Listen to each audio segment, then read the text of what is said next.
It has been a battle of press releases over the past couple of days, whether it's the Commanders denying or Jason Friedman, the former Washington Commanders employee, making counter allegations through his lawyer Lisa Banks.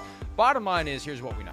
Here's the current state of affairs. Jason Friedman, 24 years with the team, testified to the U.S. House Committee on Oversight and Reform as to financial irregularities within the organization, including this notion that there was some sort of shorting of the visiting team ticket fund. That's what we can discern and infer from the various statements and allegations that have been made. The Washington Commanders, after initially being silent in specific response to that claim, have said it's false. You saw Joe Tacopina's statement there. And Tacopina's most recent comment relates to the suggestion that the Commanders have defamed Jason Friedman by saying whoever would say that this happened would be committing perjury if testifying, even though they don't name him. I mean, it gets into some weird lawyer stuff. But the bottom line is, we know what the allegation is. We don't know whether or not it's true. And I sure would love to know if it is or isn't true. And I'd like to think the league would love to know if it is or isn't true. And I can't help but wonder at some level whether or not the league doesn't really want to go too far down this path, because the league is supposed to be catching these things. And if the league didn't, then it's going to have egg to scrape off of its face too by the time this is all said and done.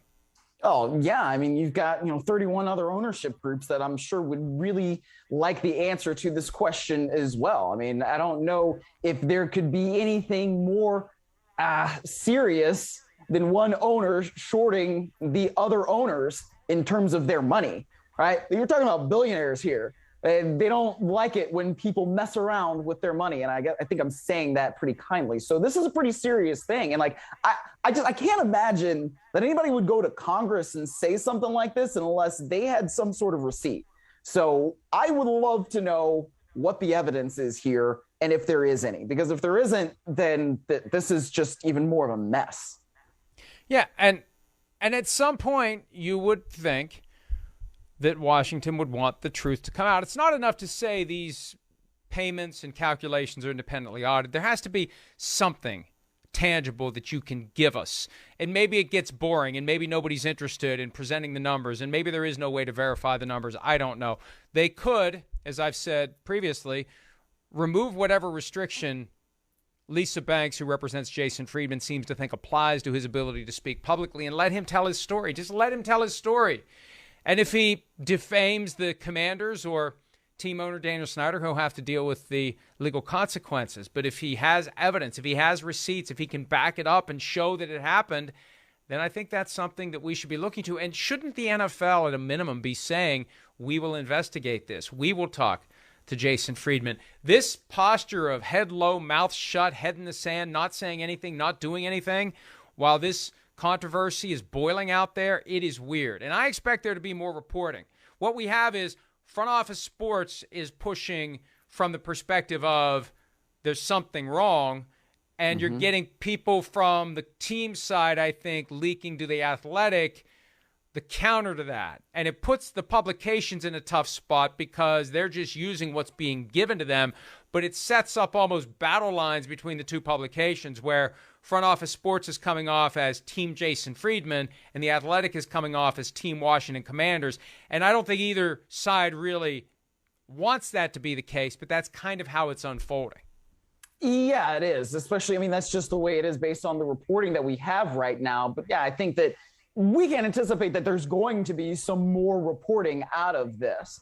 But I also, kind of like I was just saying with the receipts and all that, if you worked for the Washington franchise for that long, and presumably, just how litigious Dan Snyder is, I just can't imagine that you would go public about this, even if it was initially just to Congress right now. I mean, now we all know what the allegation is, right?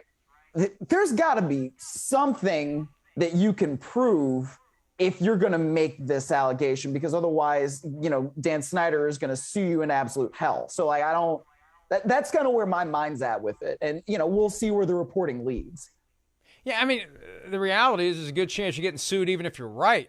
That's so true. Not only Yes. do you have to be right, you better have a legal defense fund and the nerve to, because if there's any misunderstanding, if there's any confusion, if you get anything wrong, you got to worry about Snyder coming after you. That is a statement of opinion, not fact. Please don't come after me, Daniel Snyder, for expressing my opinion based upon your history of filing litigation, including the claim that I think is still pending in India over a report from some website that I can't even remember the name of the website, that spawned all sorts of fights in the United States in different jurisdictions over trying to get documents. And as far as I know, that's still going on because I haven't heard anything about it in a while. Hi, I'm Mike Tirico, and thanks for watching. Make sure to hit subscribe for the latest news and highlights from NBC Sports.